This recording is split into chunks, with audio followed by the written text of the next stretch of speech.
Bruno Rosa, welcome to the Gringo do Sul podcast, man. Como é que você tá sentindo aqui no podcast do Gringo? Seja muito bem-vindo. Muito obrigado, tô muito feliz, muito honrado pelo convite aí. Vamos lá. Você é meu primo, né, cara? Você é meu primo. Desde 2017, oficialmente, nós nos tornamos primos, né? Sim. Casou com a Giovana, minha priminha do coração. Exatamente, né? E falando nisso, né? Lembra lá no casamento? Eu acho que você foi o cara que eu mais consigo lembrar do casamento. Foi tanta gente, porque eu sou de uma família pequena, né? E aí, quando eu fui pro casamento da Giovana... Quando eu fui pro meu próprio... Quando você foi pro casamento da Giovana, foi bom? Você gostou do casamento da Giovana? Quando eu fui pro meu próprio casamento, aí a família da Giovana é gigantesca, né? Uhum. E aí, cara, aquele dia, eu vim dos Estados Unidos, quase perdi meu voo também. Perdido ainda, bem né? Perdido. Você sabia que eu quase perdi meu voo pro meu próprio casamento? Tô brincando. Cara, eu tava num desespero lá nos Estados Unidos, mano. Você chegou no dia? Um dia antes? Não. Acho que eram uns 2 dias antes. Meio jet lag ainda e tal. Já tava, não. Mas eu teria perdido o voo, nem sei o que eu ia fazer, cara. Eu tentava pegar o Uber não vinha. O cartão de crédito, cara, foi um desespero. Mas voltando. No casamento, quando eu cheguei... Porque o gringo, primeiro que eu venho de uma família pequena. E lá, como eu sempre digo, né? Cultura individualista, o negócio é mais fechado, né? Aí quando eu vim pra cá, a família é gigante, né? Aí vem tio, vem tia, primo. Aí eu lembro que você veio... E aí, cara, né? Eu lembro que você veio conversar comigo, que eu sempre digo, né? Que você me acolheu muito aqui em Maringá. Sempre senti muito, muito bem-vindo aí com a seu tratamento aí. Então eu agradeço muito, né? Que isso. E desde aquele tempo ali... Mas eu lembro que você chegava pra Giovana e falou... Giovana, tem certeza? Quem que é esse cara doido? Quem que é esse gringo doido aí? Eu lembro que eu falei pra ela, falei, Giovana, se não der certo, você volta, a gente vai estar aqui, tá tudo certo. Fique tranquila. Ela voltou, mas voltou dando com certo. Você, voltou bem, graças a Deus. Comigo. Que bom, a gente é muito feliz com isso. Sim, cara. Então, cara, eu sou, né, tô muito feliz por ter você aqui, porque um dos objetivos desse podcast, Bruno, né, é para mostrar para o mundo que o Brasil é massa. Em palavras bem simples, né? Que o Brasil, que existem oportunidades aqui no Brasil para empreender, para crescer, para conquistar. E às vezes as pessoas lá de fora, às vezes até nós brasileiros que moramos lá fora, a gente foi para os Estados Unidos, foi para fora e com uma perspectiva do Brasil. Mas talvez foi um Brasil antigo ou talvez nunca foi aquele Brasil que a gente criou na nossa mente. Mas o Brasil que eu conheci depois, principalmente aqui no sul do Brasil, né, é outro Brasil do que eu tinha na minha cabeça. Então, eu vejo você um serial empreendedor que cria muitas marcas e vende as empresas e transforma o negócio né, e inova também, né? Você é muito inovador. Então, eu vejo assim, você é um cara que está sempre conquistando, criando algo novo, né? Então, me fala um pouco assim da sua experiência como empreendedor aqui no Brasil. Bom... Cara, eu tô empreendendo, né, nessa jornada aí. Primeira coisa, assim, Elias, eu queria, assim, eu acredito nisso. Eu acho que empreendedor não é uma profissão. Eu acho que empreendedor é um estado de espírito. Eu acho que é um modus operandi, assim. Não é porque a pessoa tem uma empresa que ela é empreendedora. Às vezes ela tem uma empresa e ela não é necessariamente uma empreendedora. E não é porque a pessoa não tem uma empresa, ela não seja uma empreendedora. Por exemplo, meus pais, né, eu sempre uso esse exemplo. Minha mãe foi professora a vida toda, meu pai foi funcionário público. Mas ambos foram empreendedores em suas funções. Entendi. Então, traziam coisas diferentes, faziam coisas diferentes, buscava algo para agregar valor, buscava se aperfeiçoar, buscava melhorar, estava sempre na frente de alguma coisa, de algum projeto dentro da empresa. Então, eles foram empreendedores dentro de outras empresas, não necessariamente na empresa deles. Eles nunca tiveram a empresa deles, né? Então, existe um aspecto, uma característica criativa, né? Eu acredito que é uma forma de pensar, uma forma de se comportar, uma forma de ser, né? Uhum. Eu acho que o empreendedor ele tem que ser curioso, ele tem que ter muita vontade, ele tem que ter... Eu particularmente, tenho muita vontade de fazer as coisas, né? Então, eu acho que a vontade tem que ter muita coragem, porque empreender no Brasil... não é simples, não é fácil. Não é... Eu acho que nenhum lugar do mundo é fácil. E acho que nenhuma profissão é fácil. Todas as suas profissões têm sua dificuldade.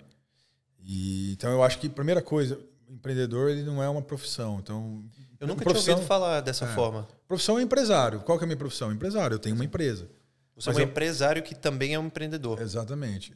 Em tese, o empresário é importante que ele seja um empreendedor, né? Porque senão a empresa dele não vai para frente. Ele é o motor da empresa dele, né? Então, se ele não for, não vai ter alguém cobrando ele. Sim. Não vai ter, né?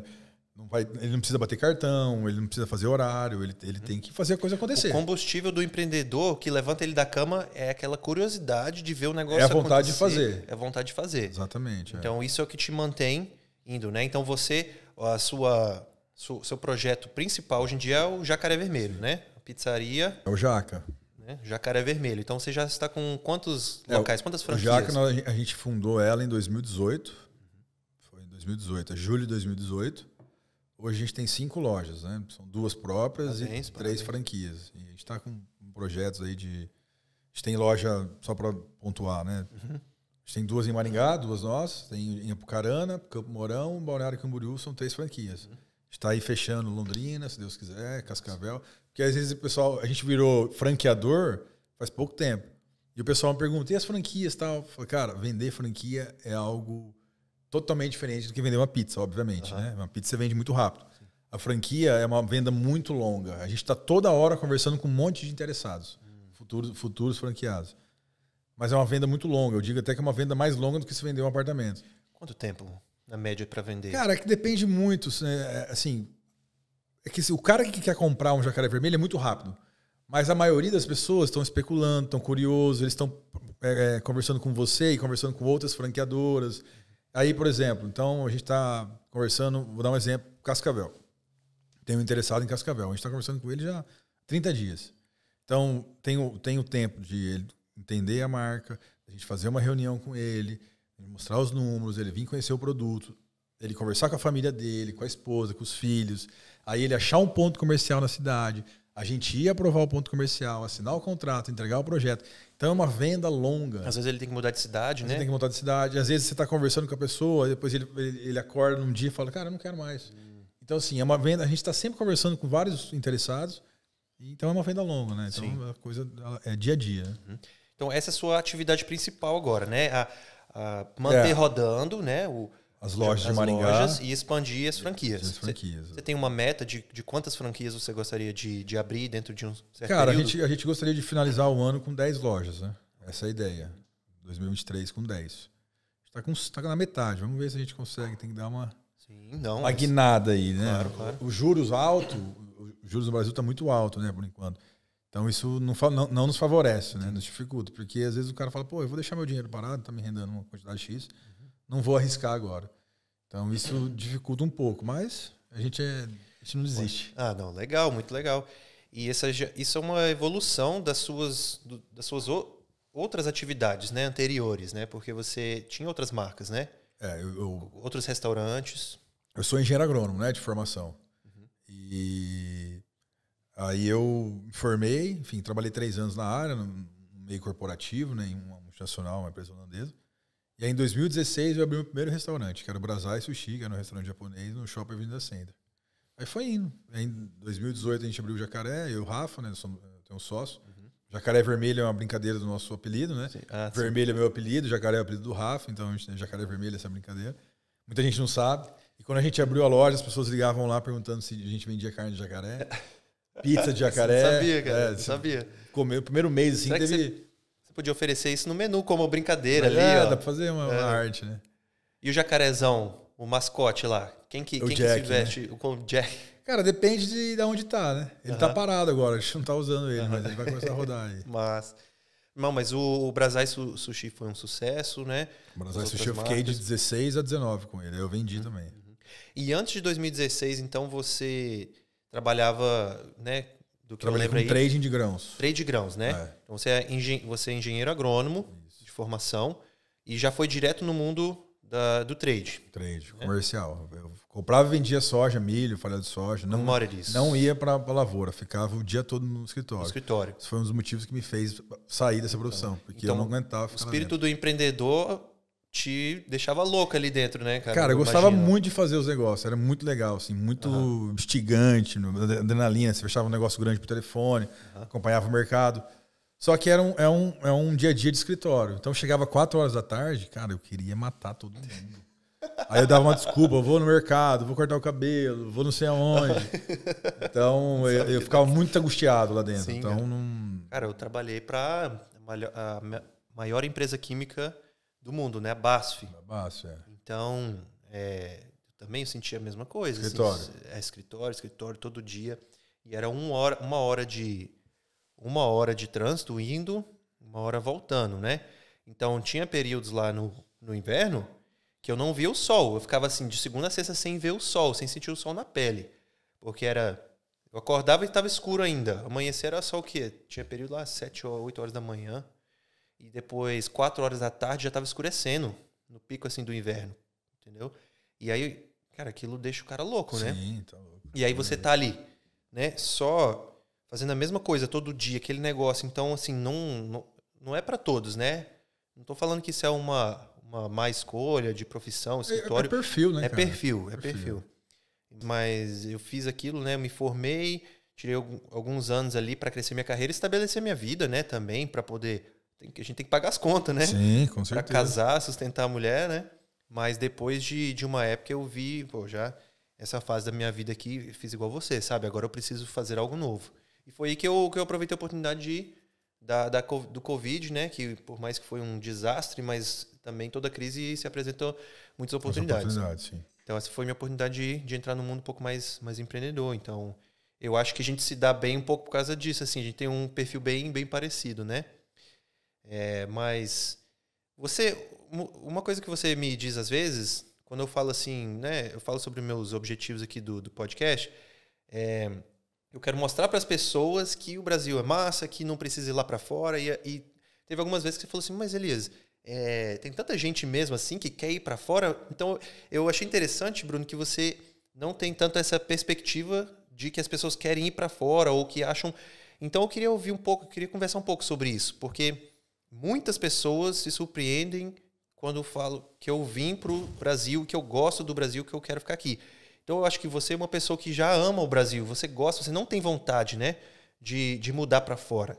Então, me fala um pouco assim sobre essa perspectiva, porque às vezes a gente não consegue conectar nisso.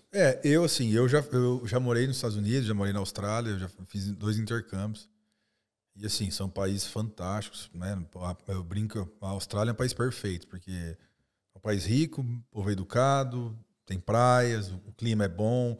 A cidade que eu morei na Austrália chama... Como chama, meu Deus? Foi pro interior, né? Ou mais no Gold litoral? Coast. Era uma cidade procurada por muitos brasileiros, né? Tem muito brasileiro. Ah, tá. E ela fica na mesma latitude de Florianópolis. Então, se você pegar Florianópolis aqui, se você pegar Gold Coast, ela está na mesma latitude. Então, o clima é muito parecido. Legal. Então, assim, um mar um pouquinho gelado, só que dá para entrar, um clima legal.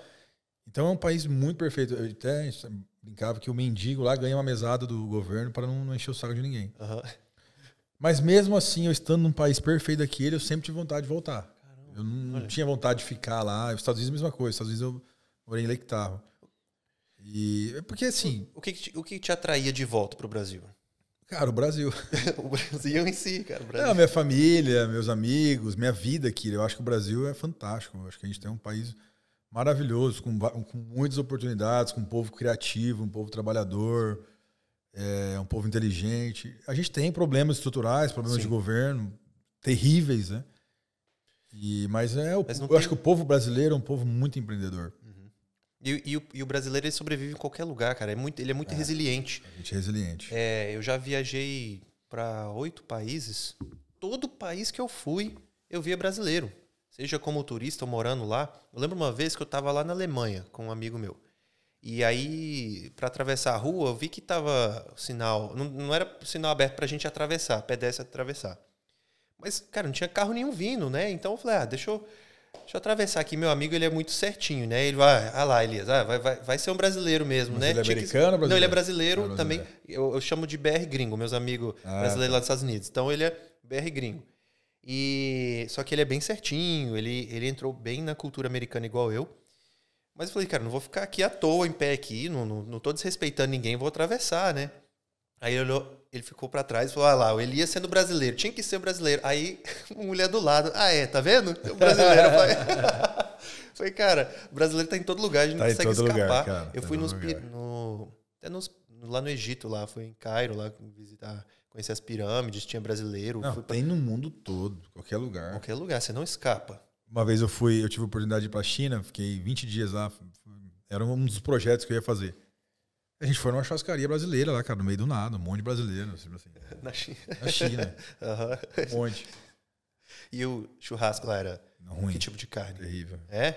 Ixi. Mas pelo menos o marketing era carne brasileira. Velho, os brasileiros... A experiência era brasileira. Exatamente. Então, cara, assim, igual eu falei, então eu tinha uma perspectiva de que o brasileiro... Que o Brasil era um país... o Brasil era um país não sei o quê. Eu tinha aquela perspectiva negativa, sabe? E eu acho que você nunca teve essa perspectiva. Você é uma pessoa que ama o Brasil. Eu reconheço as qualidades que tem todos os países envolvidos. Os Estados Unidos é maravilhoso, muitas coisas lá. Infraestrutura, tecnologia, as coisas funcionam, né? Enfim. Eu acho que isso é muito legal. Mas como eu já tive a experiência de viver lá, eu acho que o estilo de vida... A cultura não é tão legal igual aqui. Eu acho que a gente tem um estilo de vida... Por exemplo, Maringá. Maringá, onde é a cidade onde a gente está. Cara, ela é eleita entre as 3 melhores do Brasil para se morar. Sei lá, faz 10 anos que está entre as melhores do Brasil. Então, a gente tem um estilo de vida aqui maravilhoso. Né? Uma cidade boa, arborizada. Tem educação, família está aqui, os amigos, minhas empresas. Então, isso foi um ponto também. Quando eu... entrei nessa multinacional e aí eu fui para vários lugares, né, no Brasil. Morei no Mato Grosso, morei em Curitiba, enfim. Vários lugares. Você conheceu muito o Brasil já, então, né? E aí eu sempre tive vontade de abrir meu negócio e voltar para Maringá, porque eu acho que o estilo de vida que a gente tem aqui é muito bom. Acho que é muito, muito legal. Aí às vezes a gente é abençoado mesmo por morar em Maringá. Não, e às vezes assim, a pessoa ela vai para fora, eu entendo. Né, ir para fora, ganhar dólar. Mas assim, talvez, antes de ir, eu recomendaria, hoje, na fase de vida que eu estou, se alguém vier me perguntar, Elias, você acha que eu vou para os Estados Unidos? Eu não falo assim, não vai. O que eu diria, cara, analisa suas opções aqui no Brasil primeiro. Tipo, antes de mudar para outro país. Porque você vai ganhar em dólar, mas você vai gastar em dólar. Você não vai ter um plano de saúde, né, tão bom, às vezes, um acesso ao plano de saúde igual aqui no Brasil. E às vezes, Elias, o cara tem que ir para conhecer. Às vezes, eu estou falando isso também porque eu já tive as experiências Verdade. Se eu não tivesse, eu não teria propriedade para falar também. Né? Sim, e eu falo exatamente isso também. Eu falo assim, olha, e se você for, vá, mas crie um plano para talvez voltar. Então, vá com uma ideia assim de que talvez você vai querer voltar. Não dá o win, né? Não vai com tudo. Faz um intercâmbio de 3 meses, volta, né? Vai faz testando. Um curso, faz alguma coisa. Vai testando, porque não é... Eu gosto de brincar, né? Dizendo assim que não é de Disneyland e Central Park e vida boa. Eu falo assim, a vida americana para um brasileiro, para um migrante, é uma vida bruta. Cara, eu trabalhei quando eu fui para Califórnia, em Lake Tahoe, eu fui naquele Lake Tahoe, um lugar lindo, hein? Não, lindo. Norte da Califórnia, né? O Nordeste da Califórnia. E eu fui naquele programa Work Travel, Work Experience lá, que era para universitários que vai nas férias da faculdade. E eu trabalhei numa rede de lanchonetes, assim, de quiosques dentro da estação de esqui. Eu trabalhava como atendimento. Vendia café, hot dogs, enfim, refrigerantes. Porque é uma altitude alta ali no Lake Tahoe, né? Então é frio alto. ali, né? Não, neve. Eu fui pra neve, eu trabalhava na estação de esqui. E, era difícil o trabalho, porque eu tinha vários turnos, né? Então, quando eu pegava a tarde, beleza. Tinha dia que eu entrava às 7 horas da manhã, nevando, menos 20, e tinha que tirar a neve do quiosquinho e tal. Pô, era sofrido, cara. Sim. Isso foi você falou que é 3 meses que você ficou... 4 meses, de dezembro a março. Dezembro a março. Dezembro a março é o período mais frio dos Estados Unidos. Sim. E tem partes ali da Califórnia que a Califórnia é um lugar muito massa, assim, tem todas as estações, dependendo da região que você for. Lugares montanhosos, tem deserto, tem praia, assim. Então, assim, você foi. E olha que você foi para um estado maravilhoso, né? Assim, quer dizer, hoje em dia a Califórnia não está tão legal como na época que você foi. Tá? Mas naquela época lá, eu acho que até daria para ter uma vida... 10, 12 anos atrás, faz tempo. Não, era outra Califórnia, né? Então, você foi, né, a trabalho, você foi certinho, você não entrou como imigrante ilegal, então você já tinha oportunidades. Eu fiz de trabalho por 4 meses, né? Sim. E não voltou mais, né? Então, Austrália e Califórnia. Os 2 intercâmbios que eu fiz foram. Então, isso que eu acho legal, sabe? Assim, eu quero mostrar para o mundo que... Porque tem gente que acha que o Brasil é Amazônia e... sei lá. Mas eu sempre falo assim, o Brasil de hoje é mais avançado que a América 20 anos atrás. Com certeza. Então, será que é um lugar tão... eu acho que, às vezes, é igual eu te falei, talvez falta um pouco de propriedade das pessoas de lá que não conhecem aqui, daqui que não conhece lá. Mas o Brasil, cara, eu acho que nosso estilo de vida, cultura brasileiro... Eu fico muito... Eu, como empresário agora, eu fico muito pé da cara, né, de pagar os impostos que a gente paga, os encargos trabalhistas, a burocracia, os horrores que a gente vê na política, né? Então, assim, isso chateia muito. Mas, cara, essa é a realidade, né? Então, o que a gente vai fazer com essa realidade? Eu tenho a mania de tentar transformar a minha realidade até que ela fique de uma forma agradável. Sim. Então, eu acho que nós, brasileiros, a gente tem que fazer isso, né? Eu acho que já tem acontecido isso muito na política, de novas gerações entrando, né? As coisas aí melhorando, alguns partidos novos aparecendo. Essa é a minha esperança. Né? Eu acho que isso é um desastre. A política brasileira, na minha opinião, é um desastre. Tem coisas boas, muito poucas, mas tem coisas boas, pessoas boas. Mas eu tenho esperança que a gente vá para um caminho melhor. Melhor. Isso que eu ia perguntar. Você é otimista para o futuro do Brasil? Cara, eu sou otimista. Assim, né? A gente tem um governo agora que eu não gosto, que ganhou as eleições. Mas eu sou otimista. Eu acho que... Porque assim, cara, uma coisa que a gente conversa bastante também.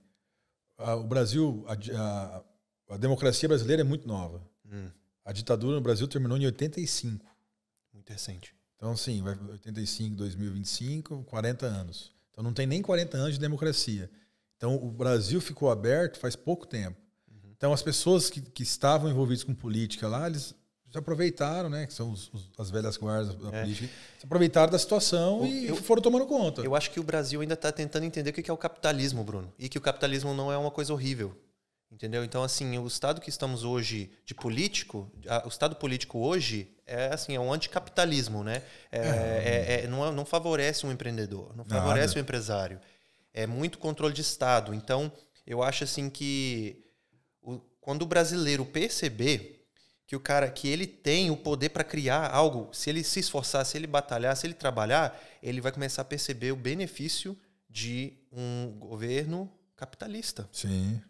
Claro, o capitalismo desenfreado também, com zero regulamentação, também é horrível. Tem que ter um equilíbrio, né? Tem que ter um equilíbrio, mas o capitalismo é o que mais trouxe inovação e melhorias para o mundo. Sim. Então, é difícil, assim, quando entrou esse novo governo, sabe? Vindo de um país capitalista, e eu fiquei, nossa, como que vai ser agora, sabe? Mas o que eu faço? A gente faz o que está no nosso controle. Vamos para frente. Vamos para frente, vamos inovar, vamos criar o que está no nosso controle. A gente cria, a gente tem que ser sempre otimista e nunca achar assim que eu não faço diferença. A gente nunca pode pensar assim, uma pessoa pode fazer muita diferença, sabe? Você tem uma ideia, você consegue influenciar muitas pessoas através do seu estilo de vida. Então, eu espero que esse podcast possa trazer esse tipo de influência, inspiração, sabe? É o papel do podcast, né?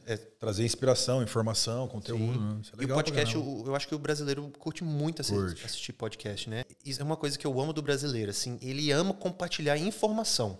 Sim. Não é, Bruno? Assim, aquele negócio de compartilhar, faz assim, você pode entrar online nos fóruns, as coisas, né?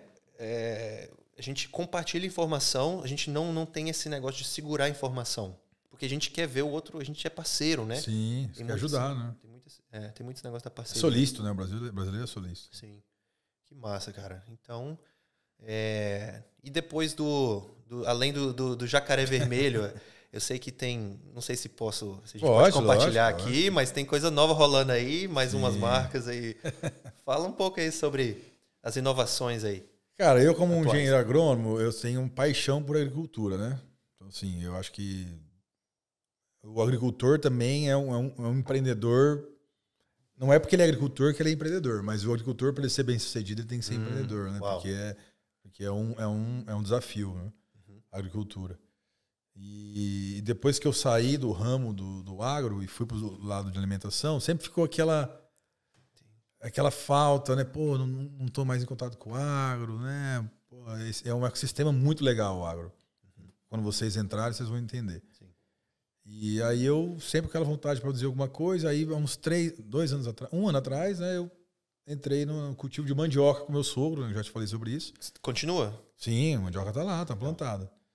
Só que, cara, fui lá, plantei a mandioca, a gente trata as plantas daninhas, depois que ela fechou, acabou, não tem muito o que fazer. Fica lá no tempo, daqui 1 ano, 1 ano e meio, né? Depois a gente poda e colhe de novo. Então é uma cultura mais... Bem simples.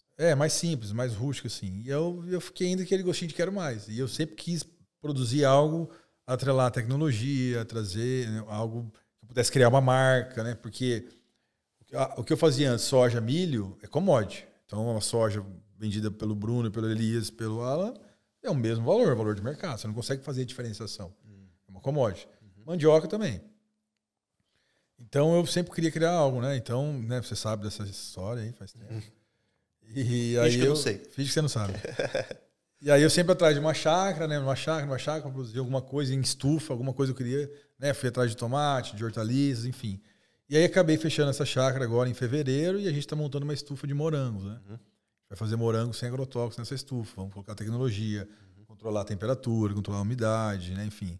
Vamos criar uma marca. A marca vai chamar Fazenda Rosa, né? Não está pronta ainda, mas Fazenda Rosa é o meu sobrenome, Rosa, né? E Fazenda porque pode ser que a gente não fique só no morango. Você não se limita, legal. Pode ser que eu vou produzir outras coisas, né? Então a gente não sabe ainda para que lado que vai. Pode ser que daqui 2 anos eu falo, tem que chamar Rosa Morangos, só vai ser morango. Ou pode ser que não. Então, para não ter essa dor de cabeça mais para frente, vamos deixar a Fazenda Rosa, fica mais generalista, né? Sim.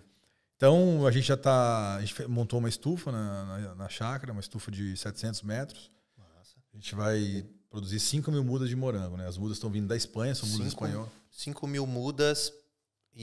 Mas qual que é o volume da produção por mês? Assim? Então, no primeiro ano, é a estimativa de 1 quilo planta. Então, eu teria, em tese, em 1 ano, 5 toneladas de morango para vender. Em 1 ano, 5 toneladas. É morango pra caramba. E você vai conseguir suprir toda a demanda aqui de Maringá ou vai sair, vai expandir, vai... Não, a princípio é para vender para Maringá, a princípio, né? A ideia nossa é... Tá faltando fornecedor de morango aqui? Cara, Maringá não é uma região produtora de morango, né? A maioria dos morangos vem de fora, vem de Minas, vem do sul do estado. Então não é região produtora típica de morango, porque morango é difícil produzir na região por causa do calor. Então, por isso que a gente vai entrar com tecnologia na estufa para controlar. Tá. Mas assim, tem mercado, né? Sempre tem mercado. A gente vai... Tem que várias linhas que a gente quer atuar, ainda não está muito definido. A gente tem conversado com vários futuros clientes. Mas o que a gente quer fazer é um produto diferenciado, né? A gente está trazendo mudas diferentes. São mudas espanholas, né? Algumas foram produzidas na Flórida, que é uma região muito parecida com a nossa aqui. E a Flórida é uma região quente, né? Uma região quente, então. Então são cultivares específicos para esse determinado clima. Tá. Então são 5.000 mudas que estão vindo da Espanha. Chega agora no começo de junho. A gente vai distribuir elas na estufa. Eu acredito que dentro de 70 a 90 dias já tem morango. Você acha que você vai conseguir competir com as regiões que são já propícias para o morango? Cara, assim, é aquilo que eu te falei. Eu quero fazer algo diferente, né? Eu estou investindo nas mudas, trouxe umas mudas diferentes, umas cultivares, os morangos maiores, mais doces. Então a gente vai... não vamos a agrotóxicos, né? Vai ser livre de agrotóxicos, então a gente já tem uma diferenciação muito grande, né? Você comer um produto livre de agrotóxico, com agrotóxico.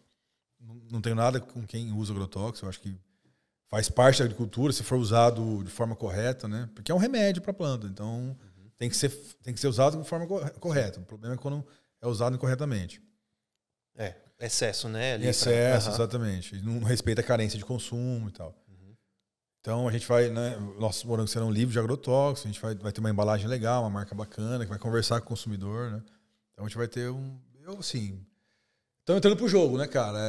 Skin in the game, como você sempre diz, né? Exatamente. Pele no jogo. Então, assim, a gente vai fazer parte do mercado, né? A gente é mais um competidor no mercado aí para trabalhar. Além de ser livre de agrotóxico, o diferencial seu também é a parte do branding. Eu acho que, assim, a cultura brasileira em geral, o empreendedor, eu acho que ainda tem que que comprar mais Concordo. essa ideia de Concordo. branding, cara. Porque não é que... Branding não é assim... Não é frescura. vender. E não é frescura. O branding é excelência. O branding é mostrar assim, olha, eu me posiciono dessa forma. Foi pensado. Foi pensado, sabe? Então, quando você falou ali, por exemplo, da mandioca mais simples versus o morango, o que veio em mente é que você prefere jogar o xadrez do que a dama. Sim. A dama é simples, talvez a mandioca ali é a dama. Você quer um negócio ali que você vai pensar de uma forma mais profunda, que você vai administrar de uma forma Pode trabalhar a marca, né? Você pode trabalhar a marca, você pode expandir, não tem limites para aquilo, né? Exato. Para você não ficar limitado. Por quê? Você tem criatividade dentro de você, você quer trazer para fora através da produção. Exatamente. E então você vai conseguir melhorar a qualidade de vida das pessoas, você vai trazer um produto diferenciado, você vai inspirar. Então o branding... Gerar desejo. Gerar o desejo, né, para aquilo. E aquilo pode formar hoje... Porque hoje em dia a gente não pode só vender um produto, você tem que vender um estilo de vida, né? E é um estilo de vida para inspirar. Então eu acredito sim que o povo brasileiro ainda precisa enxergar mais o valor do investimento em branding. Concordo, tipo assim, pagar um cara para investir num pacote de branding ali, que não vai só desenhar um logo, ele vai mostrar a proposta, né? A proposta da sua empresa, do seu posicionamento. O branding é o quê? É a marca falar por si só. Boa, gostei, bem simples. Você olha a marca e fala, pô, cara, isso aqui tá diferente, né? Gera curiosidade, né?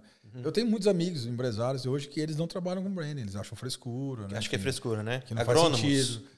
Não, nem agrônomos, agrônomos, assim, empresários, né? Mas tipo assim, vamos dizer assim, da mesma idade, da mesma geração? Da mesma geração. Porque, então, isso eu achava que era um pensamento mais geracional, mas às vezes... Não, os antigos, então, nem se fala. Mas ainda tem pessoal brasileiro da nossa geração que não acredita que investir no branding. Eu estava conversando ontem com um rapaz, ele tem um restaurante na frente do meu prédio, um espetinho, na verdade, eu vou muito lá. E ele, né, sabendo das coisas do jacaré, a gente sempre troca ideia. E ele também ele não conhecia esse termo branding. Eu mostrei, coincidentemente, a gente falando disso, eu mostrei para ele ontem, né, como que funciona. Ele falou, cara, se você fizesse aqui, eu acho que já ia dar uma diferenciada. Porque eu falei, onde você fez tua marca? Ele falou, a gráfica fez, que eu fui lá. Então, assim, não foi algo pensado, não foi algo que vai trazer a proposta do negócio dele, né? E, Bruno, o personal brand... não, deixa eu voltar. Branding para uma empresa. Primeiramente... Isso é algo que eu acho que os brasileiros precisam se atualizar para a marca. Agora vamos uma etapa além, Bruno, que aí ainda está mais longe ainda de chegar aqui no Brasil. Personal brand. O americano, cara, os caras de sucesso, eles sempre falam assim, invista no seu personal brand. Então você, Bruno Rosa, tem você, o ser humano, o pai, o amigo, e aí tem o Bruno Rosa, o brand. Então... às vezes, a pessoa que tem um personal brand, o Instagram dela pode ser o brand dela. Ele pode ter um Instagram pessoal, mas ele pode ter um Instagram do Bruno Rosa. E aqui estão todas as minhas atividades. Né? Bruno Rosa, empreendedor. Sei lá, um nome, por exemplo. O meu personal brand é o Gringo do Sul. Sim. Não é uma frescura, não é uma brincadeirinha assim. Que, eu sou o cara, eu sou o gringo, eu vim pro Sul. Não é brincadeirinha. Tem planejamento por trás. E eu estou tentando mostrar para as pessoas. Cara, o Gringo do Sul é meu personal brand. E através do meu personal brand, não é uma coisa aleatória. Vai ter... É como se fosse uma janela para as minhas atividades. Né? Então, vai ter a parte do trabalho da horta, tem o podcast. Então, eu ainda estou estruturando o meu personal brand.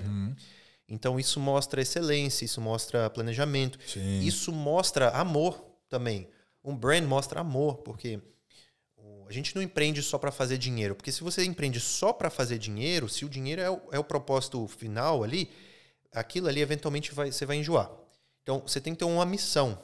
E o propósito e o dinheiro vai ser uma consequência. Vai ser um biproduto ali da sua missão. E se sua missão tiver amor em tudo que você faz para inspirar, para trazer melhoria para a qualidade de vida das pessoas, você vai ter resultado financeiro. Sim, é a consequência do trabalho. Consequência. Questão de capricho, né, cara? Isso. Capricho é fundamental, na minha opinião. Sim. E o brasileiro tem tanta criatividade, o cara tem tanta resiliência, criatividade, mas ele está precisando ainda comprar essa visão de estruturar, de organização, de disciplina. Então eu gosto sempre de dizer, né? Imagina lá, disciplina do americano, organização do americano, isso com a criatividade. Concordo. Então tem muito ainda para a gente avançar e inspirar aí o nosso povo, né? Bruno, muito obrigado por esse sua... Essa é uma honra, cara, trazer você Pô, aqui, ter você minha, aqui. Eu acho que algumas ideias aí, algumas falas que você disse aí vai inspirar bastante gente. Que bom. Então, obrigado aí pela sua visita. Vamos fazer uma parte 2 em breve. Com certeza. Tá? Vamos falar parte 2 quando a Fazenda Rosa estiver pronta. Quando a Fazenda Rosa estiver pronta. Trazer uns morangos aqui. Então, só me fala um pouco aí sobre... Você falou que daqui 70 dias que vai começar... Eu acho que eu plantando a primeira semana de junho, daqui uns 70 no mínimo, 70 a 90 dias tem morango. 70 a 90 dias. Como que a pessoa faz para comprar seus produtos, seu morango? Cara, a gente já... O Instagram não está lançado, né? Porque a marca não está pronta, mas a gente já tem o Instagram Fazenda Rosa lá. Legal. E lá vai ter todas as informações. @Fazenda Rosa? @Fazenda Rosa. Muito aí simples. tem um jacaré vermelho, né? Tem o jacaré vermelho.maringá, jacaré vermelho.brasil, que é da franqueadora, .maringá são das lojas, e o meu pessoal, Bruno Martins Rosa. Boa. Então, eu vou jogar isso aí na tela para o pessoal poder Fechou. entrar em contato com você, comprar seus produtos e ser inspirado por esse cara empreendedor que você é aí, tá bom? É nóis, mano. Obrigadão, tá, mano? Tamo junto. Tamo junto aí. Valeu. Falou.